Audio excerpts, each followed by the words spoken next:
فیلاڈیلفیا کی عدالت کے فیصلے کے مطابق اور عالی جناب دقیانوس کے حکم سے پلوٹونیوس سینکٹوس کو خداؤں کی اہانت کرنے، شہنشاہ کے مقدس مجسمے پر قربانی پیش نہ کرنے اور مجسمے کو توڑنے اور عیسیٰ کے جھوٹے دین پر ایمان لانے کے جرم میں سزائے موت سنائی جا رہی ہے۔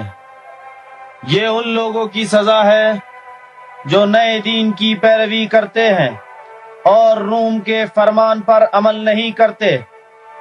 یہ آگ میں جلانے کا عمل عدالت کے فیصلے کے مطابق یہاں انجام پائے گا، اور اس کی لاش 3 دن و 3 رات تک اس جگہ رہے گی، تاکہ پرندوں کی خوراک بنے اور درس عبرت ہو ان کے لیے جنہوں نے روم کے طاقتور خداؤں اور شہنشاہ کے مقدس آئین کو چھوڑ کر پست لوگوں کے دین کو قبول کیا ہے۔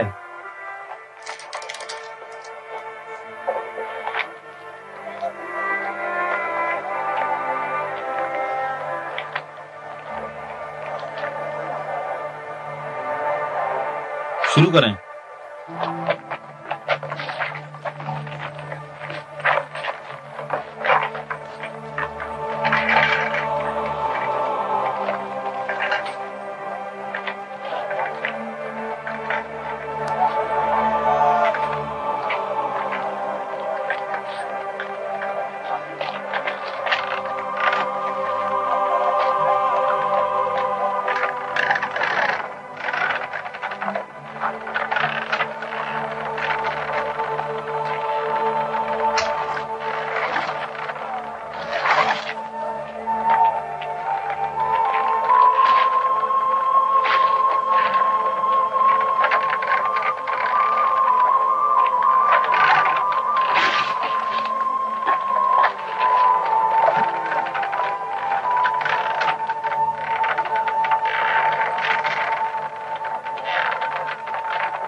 ٹھہر جاؤ۔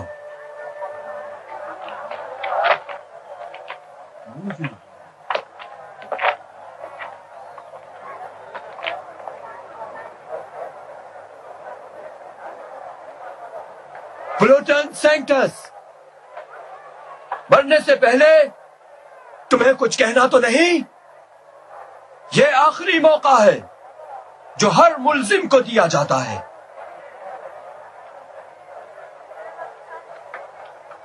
میرے مولا ابن مریم نے فرمایا،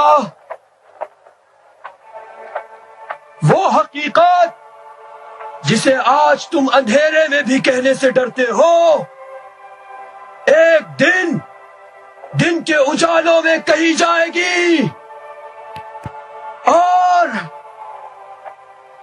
وہ ایمان جو تم نے گھر کی خلوتوں میں حاصل کیا، ایک دن سرے عام ندا دی جائے گی۔ لاکھ ہونا چاہیے، اسے جلنا چاہیے، یہ خائن ہے۔ اسے آگ میں ڈال دو۔ دیر کیوں کرتے ہو؟ اسے جلنا چاہیے۔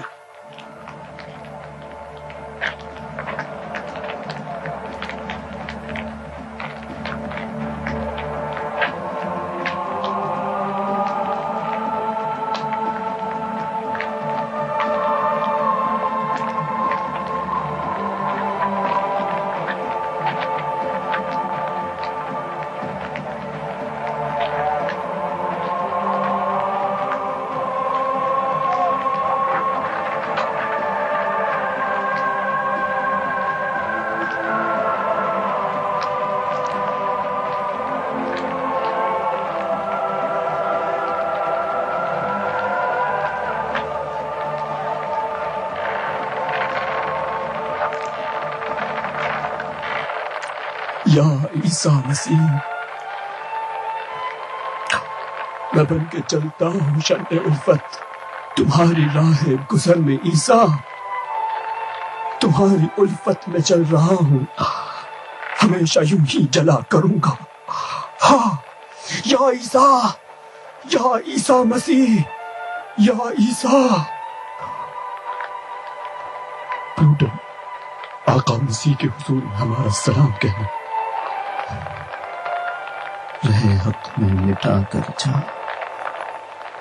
زمانے کو بتا دیں گے کبھی بھی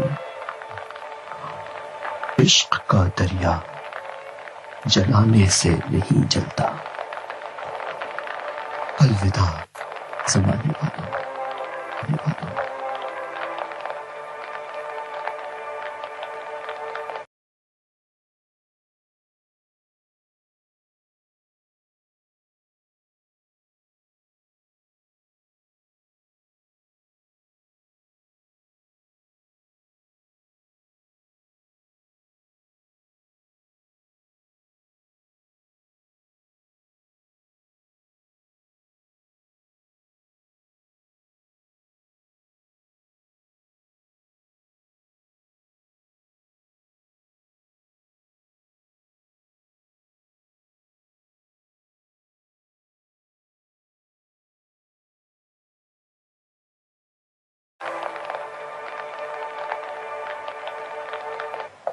عالی جناب دقیانوس،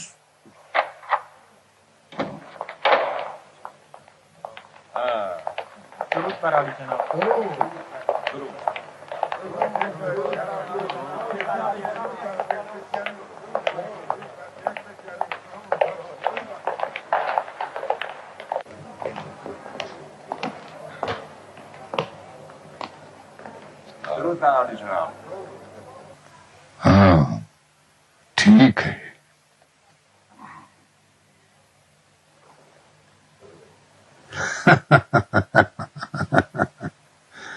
خوشی کی بات ہے، میں آج بہت خوش ہوں، بہت خوش ہوں کہ آپ سب کو یہاں دیکھ رہا ہوں۔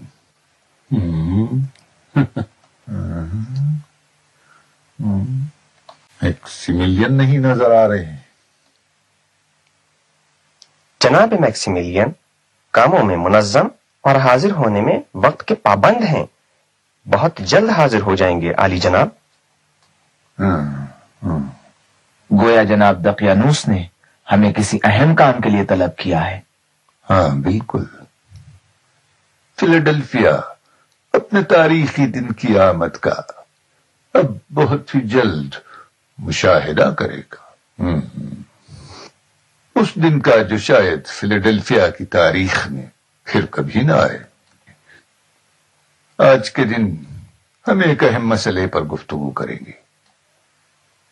شہنشاہ کے قاصد نے خبر دی ہے کہ بہت جلد روم کی شہنشاہیت کے مشرقی علاقے اب شہنشاہ ایڈرین کے مبارک قدموں سے مزین ہوں گے۔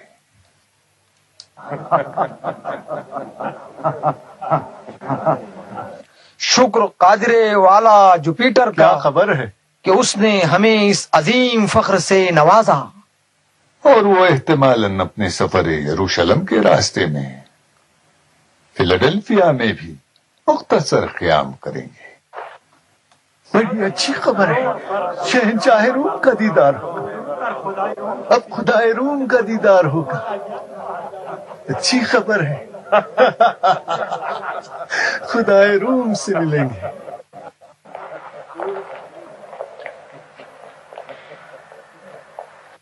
آپ نے فرمایا کہ شاید آئیں گے، یعنی آپ کو یقین نہیں؟ شاید اس لیے کہ ممکن ہے وہ اپنا راستہ بدل دیں، لیکن فی الحال ارادہ یہ ہے اور ہمیں تیار رہنا چاہیے۔ سلام ہو جوپیٹر قادر والا پر، کیا خوش نصیبی، شہنشاہ کا دیدار ہوگا۔ فخر ہر کسی کو حاصل نہیں ہوتا، بلکہ آدھی دنیا کے خدا کا کہو، یہ فخر ہر کسی کو حاصل نہیں ہوتا۔ میں نے یہ بھی سنا ہے کہ جناب دقیانوس شہنشاہ کے جنگ کے ساتھی تھے۔ ہاں، ٹراجن کی شہنشاہیت کے زمانے میں جناب ایڈرین روم کے عظیم لشکر کے سپہ سالار تھے، اور اس وقت ان کے اعلی افسروں میں سے میں بھی ایک اعلی افسر تھا۔ یہ صحیح ہے کہ آپ نے عالی جناب ایڈرین کی بھی جان بچائی ہے؟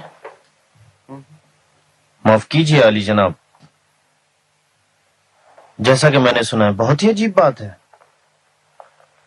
ایرانیوں سے جنگ کے دوران اچانک دشمن حملہ کر کے بہت سے رومیوں کو پیچھے ہٹنے پر مجبور کرتا ہے اور جناب ایڈرین کا محاصرہ کر لیا جاتا ہے۔ ذرا سی بھی تاخیر ان کی جان جانے کا سبب بنتی ہے، لہذا جناب دقیانوس جب حالات کو خطرناک دیکھتے ہیں تاخیر کو جائز نہ سمجھتے ہوئے اپنے تانگے کے ذریعے محاصرے کو توڑتے ہوئے ان کی جان بچا لیتے ہیں۔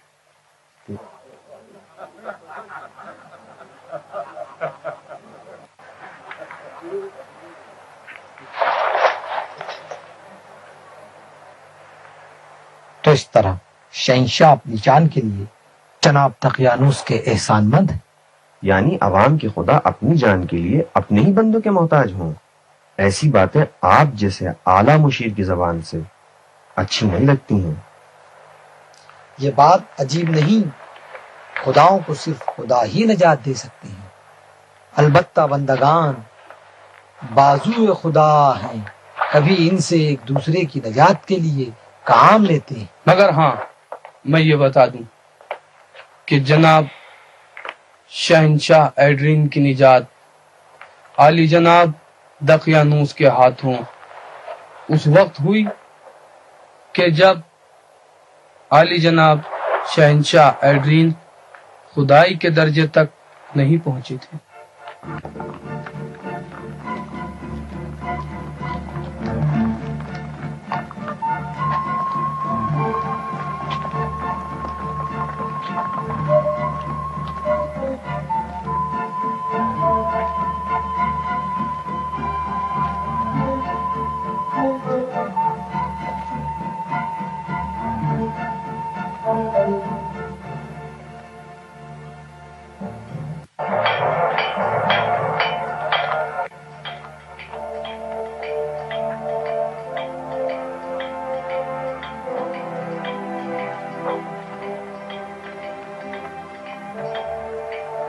ذرا میرے گھوڑے کی نالوں کو دیکھ لو ہنگر، ہاں ضرور دیکھوں گا۔ ایسے گھر میں رہنے والا اتنا قیمتی تانگا رکھتا ہے؟ سینٹیس کو کہہ رہے ہو؟ نہیں، ظاہر اس کے مہمان کا ہے۔ تو اس کا نام سینٹیس ہے؟ ہاں، پلوٹن سینٹیس۔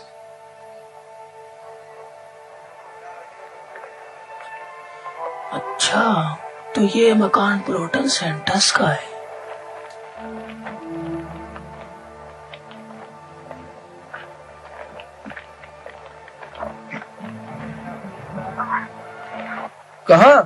کہاں تمہیں نان نہیں چاہیے؟ استاد تو گیا۔ ارے بھائی کیوں چل دیے؟ تمہیں نال نہیں چاہیے؟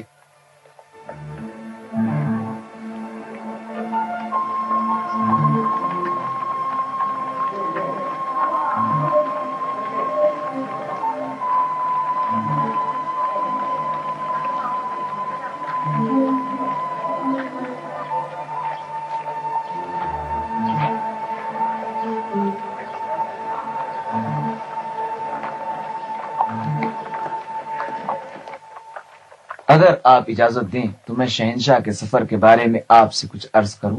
ہاں، یقیناً شہنشاہ کا یہ دورہ ایک معمولی دورہ نہیں ہے۔ یہ سفر جوپیٹر کی عبادت گاہ بنائے جانے کے سلسلے میں بنی اسرائیل کی دخل اندازی کو روکنے اور یہوہ کے پرستاروں اور ان کے شیدائیوں کو ڈرانے کے لیے بھی ہو سکتا ہے۔ ہاں بالکل ایسا ہے۔ کتنے احمق ہیں بنی اسرائیل جو یہ سمجھتے ہیں کہ روم کی عظیم شہنشاہیت اور خدایان عالم کی طاقت اور مریخ کی عظمت کا مقابلہ کیا جا سکتا ہے۔ اگر انہوں نے شروع ہی سے جوپیٹر کے معبد کو بننے دیا ہوتا اور یروشلم میں شہنشاہ کے مجسمے کو نصب کرنے میں رکاوٹ نہ بنتے تو ان کے اتنے سارے لوگ مارے نہ جاتے۔ وہی کام جو ابتدا میں خوریزی کے بغیر ہو جاتا، بنی اسرائیل کی ناکام مزاحمت سے 3 سال بعد بہت سی جانوں کی قربانی کے بعد آسانی سے انجام پایا۔ ان سے زیادہ بیوقوف تو یہ عیسائی ہیں، نہ جانے انہوں نے اندیکھے خدا میں کیا دیکھا ہے جو اس پر اپنی جان قربان کرتے ہیں اور روم کے طاقتور خداؤں پر ترجیح دیتے ہیں۔ وہ خدا جس کو انسان نہیں جانتا کس شکل کا ہے، نہیں جانتا کہ مرد ہے یا عورت، اور اس کا بت نہیں بنا سکتا، کس طرح اس کی تعریف کر سکتا ہے؟ اگر وہ ایک طاقتور خدا ہوتا تو اس کے پرستار اس قدر ضعیف و ذلیل نہ ہوتے۔ اپنے آپ کو پریشان نہ کریں علی جناب، انسانوں کی دیوانگی کی کوئی حد نہیں ہوتی ہے۔ حتیٰ کہ وہ اپنے پیغمبر کی بھی دفاع نہ کر سکے۔ کچھ یہودیوں نے اس کو صلیب پر چڑھا دیا۔ قادرے والا کے طاقتور بیٹے جناب اپولون کی شان و شوکت کو دیکھیے، اور ان کے خدا کے بیٹے کی کمزوری اور لاچاری کو۔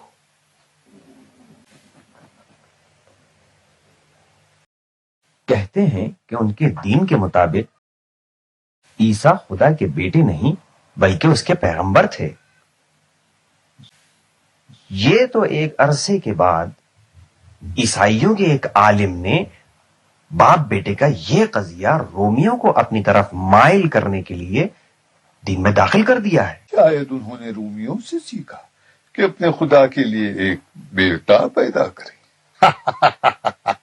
معاف کیجیے علی جناب، آج کا جلسہ عیسائیوں کے عقیدے کے بارے میں بحث کرنے کے لیے ہے یا جناب دقیانوس نے ہمیں کسی خاص قضیے کے لیے بلایا ہے؟ ہمارا موضوع ان باتوں سے زیادہ اہم ہے۔ یقیناً شہنشاہ کی آمد کافی انتظامات چاہتی ہے جس کی آج ہم بحث کریں گے۔ شہنشاہ کی فیلاڈیلفیا آمد کو ایک یادگار داستان ہونا چاہیے۔ آپ جناب بروٹس سارے عبادت گاہوں کی تعمیر کروائیں اور ان میں اگست کا مجسمہ نصب کریں۔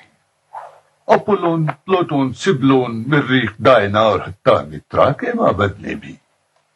جس کا نام معبد ہو اور اس میں کسی خدا کی پرستش ہوتی ہو، چاہے رومی ہو یا غیر رومی۔ ہاں میری عزیز جناب سودی دانو، شہر کے دروازے پر ہمارے دروازوں کے خدا جیانس کا ایک نیا مجسمہ نصب کرو۔ جناب مارٹینوس، شعبے مالیات کے سربراہ، میرے اور شہنشاہ کی پرانی دوستی پیش نظر کی شان کے مطابق ایک تحفہ تیار کرو۔ مالیات کو آج سے دوگنا کر دو، ٹھیک ہے؟ کیسے علی جناب؟ اتنی مالیات مشکل سے وصول ہو پاتی ہے؟ جناب مارتینو، نہ یہاں روم ہے اور نہ یہ لوگ انسان ہیں، بس ایک مٹھی بھر حیوان اگر ان کو نہیں دوہتے تو بچھڑے کے حصے میں چلا جائے گا۔ لہذا اچھی طرح دوہو نے۔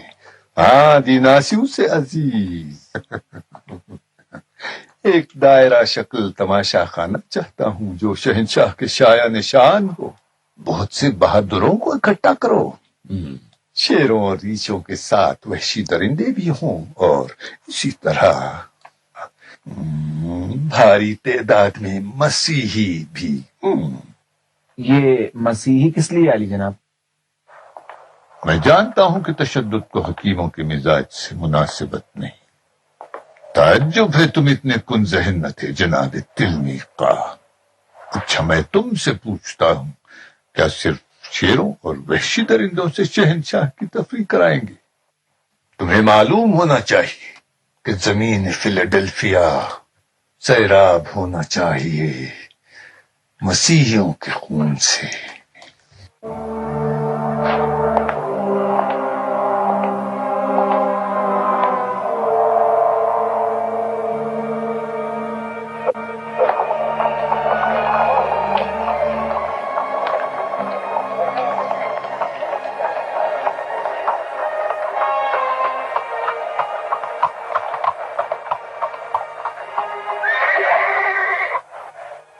گیلس، جی علی جناب. اسی وقت ایڈونیا کے پاس جاؤ، ان سے کہو کہ فوراً اپنا ٹھکانہ بدل دیں. ممکن ہے شکنجوں کے زیر اثر پلوٹن نے جگہ بدل لی. یعنی پلوٹن؟ علی جناب اگر اس نے بتا دیا ہوتا تو اب تک ادنیا گرفتار ہو چکا ہوتا. ہو سکتا ہے اسے ہمدن چھوڑ رکھا ہو تاکہ دوسروں کا پتہ لگا سکیں اور سارے موحدوں کو ایک ساتھ گرفتار کریں.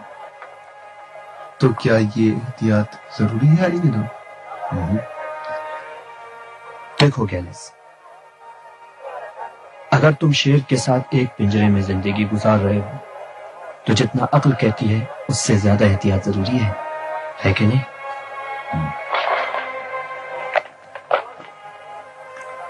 اپنا خیال رکھنا.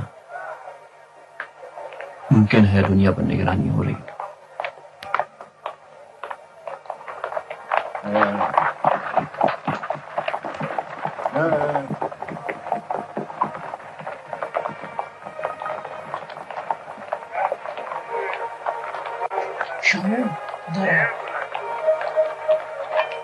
میرے اس گھوڑے کا خیال رکھنا.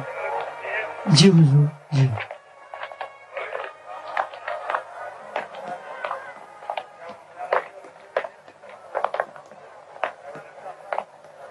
مجھے یہ میتھیوس سے کام ہے، بہت ضروری ملنا ہے.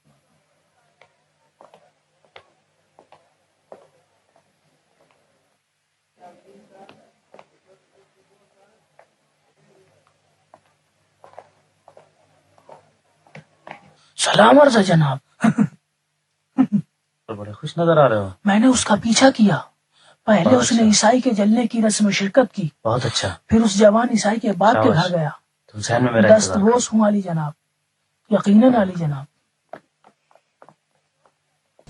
ایتھنز، انطاکیہ، قسط، قبرص، فلسطین، شام اور یہاں تک کہ فیلاڈیلفیا میں بھی خدا پرستوں کی تعداد بڑھتی جا رہی. ان کو ہلاک کیا جاتا ہے، سزائیں دی جاتی ہیں.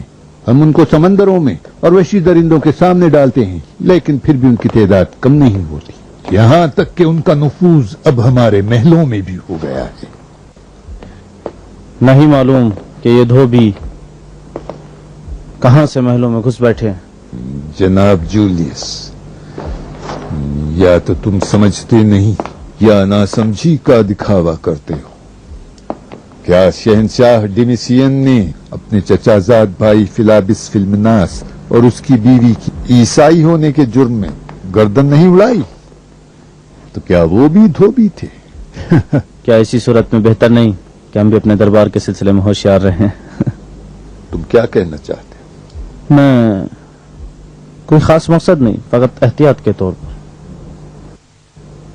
لیکن مجھے اپنے درباریوں پر پورا اعتماد ہے. پھر بھی تم سے متفق ہوں، ہمیں ہوشیار رہنا چاہیے. عالی جناب میکسی ملین.